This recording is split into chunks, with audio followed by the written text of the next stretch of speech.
I'm back. I'm back. And this is a vid where I'll be reviewing a game that was woefully underrepresented and woefully neglected by much of the gaming public. The name of this game was Kingdoms of Amalur Reckoning. So sit back, relax, and let me tell you about a pretty good game. I mean, especially for a first entry into a series that unfortunately barring some miracle, will never be. So, stay tuned.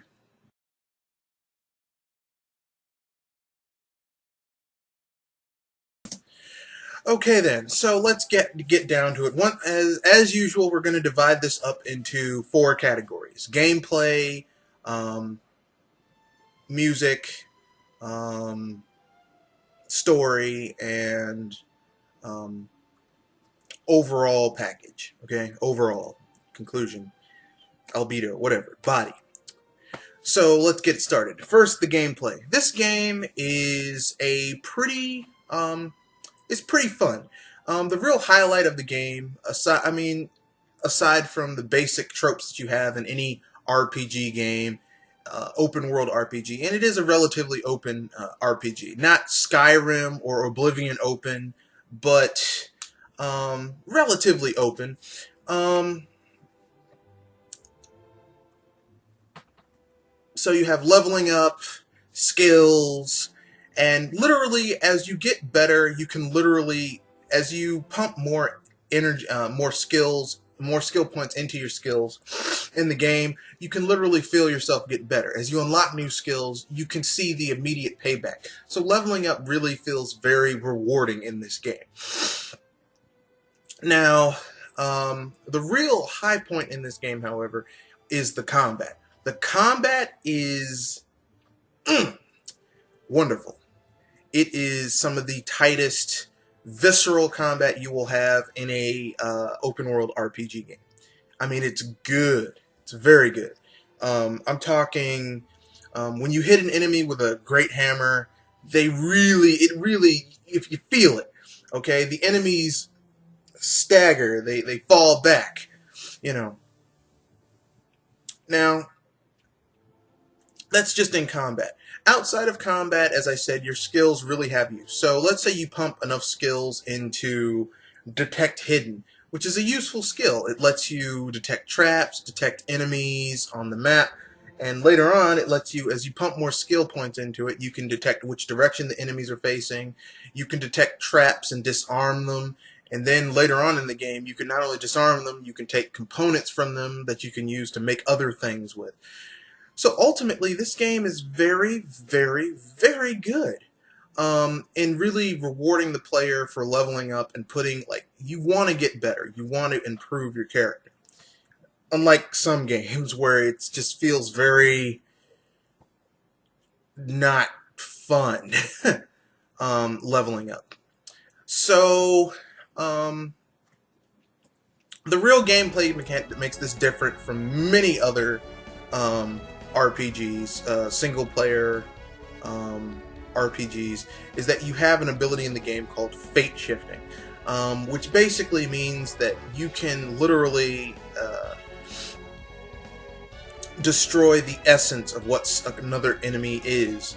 And if you happen to fate shift and be surrounded by a ton of enemies, and while in your fate shift mode you unravel all of them, i.e. you get to the point where you can finish them, but you don't, and then you finish one, you unravel all the enemies and take their essences into yourself, which makes you insanely powerful in this game.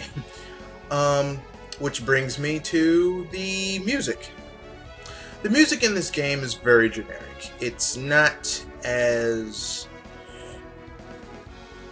how should I put this? It's not as really culminating or like memorable. The only music in the game that really got me and made me think, wow, this is a fantasy game, was the music that you get when you go to the Gardens of Issa in this game, which basically the Gardens of Issa is the summer court fae main city, and it sounds like you're in a Summer Court Fae city. It's very mysterious and mystical, and sounds very nice, actually.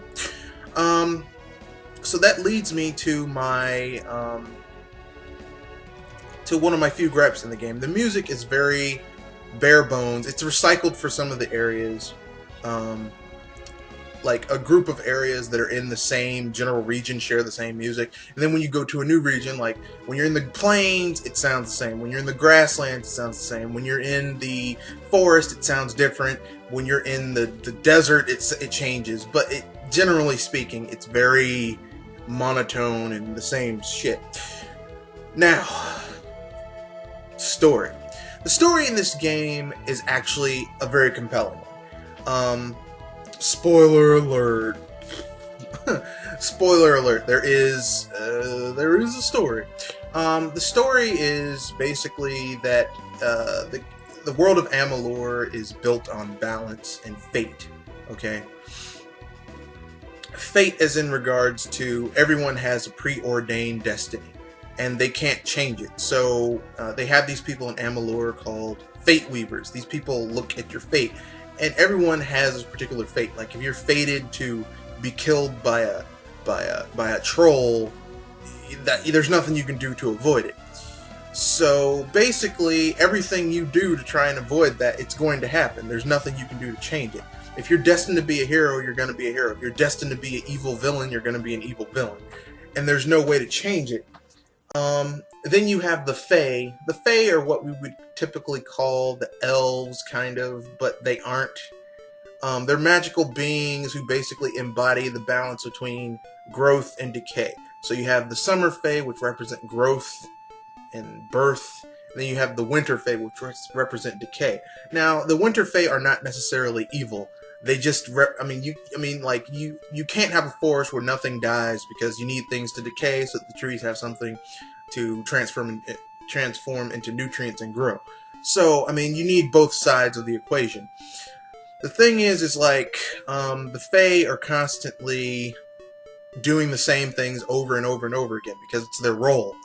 Well, the main enemy in the game, a dude named Gadflow, who basically killed the king of the Winter Fae and then basically usurped the throne and has now basically started a war against the Alfar and the Dark Alfar, which the Alfar are what we think of as elves. They have pointy ears.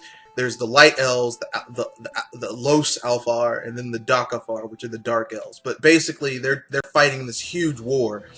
And right now they're in the process of about to be overrun. So basically, your main character is this agent who works for this secret organization that is trying to discover the secret of Gadflow's power, because this goes against all the norms. And basically, your main character comes to the conclusion that he can't really, he can't fight his fate. He's destined to die while researching this, but he's going to fight against fate anyway. And in the process, he's killed by this evil creature, which is the mastermind behind all of this, which turns out to be a massive dragon named Tyrdon, which, it's an epic battle at the end of the game. So basically, you're brought back to life by these two gnome scholars who basically create these massive towers where they're trying to bring the dead back to life, okay? To basically because they see that the Winter Fae who have joined Gadflow's army, call themselves the Tuatha, have basically been using their powers to have been coming back to life. So they're like, hey, we can do this too, possibly. And so they try it. And the first time it's tried is in the second dude's tower, and it doesn't really work. But then the dude, Fomers T. Hughes, his second tower, it's tried, and your character comes back to life. So, and that's where the journey starts. Your character gains the ability to shift fate, move things around. It's pretty cool. It's pretty cool. Okay then, I'm not going to go any further into the game, because at that point you're pretty much led. You have the main quest, which is where you're figuring out what's going on in the overworld. And then you have tons of side quests, like clearing a village full of spiders, fighting evil villains, becoming the king of the House of Ballads, which is a fae house. I mean, it's really very good. It's a very good game, and I wish that more people had bought it. The combat system puts it head and shoulders above Skyrim, and I say that as unapologetically as I've played both games. Like, the difference between Skyrim's fighting system and Oblivion's fighting system is negligible. Very negligible.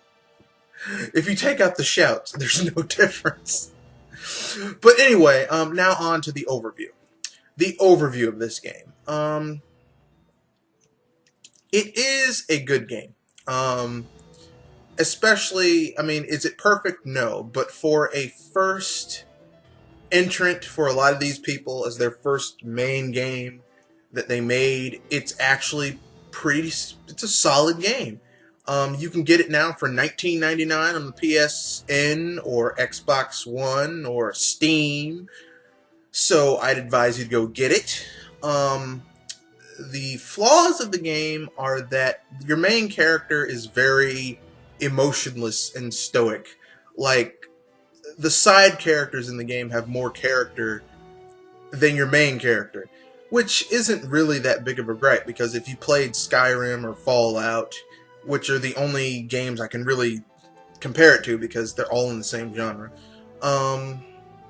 it's a flaw of these games, is that your main character doesn't really have much character. It's, you know, I mean, Link from The Legend of Zelda is called a cipher for the main character, but even Link or Samus has more character than these characters.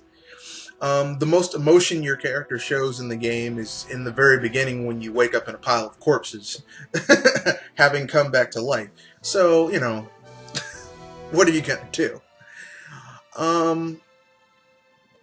The pluses, however, is that the game's combat system is visceral. The overall story is very interesting, and there are parts of the game that you want to discover more.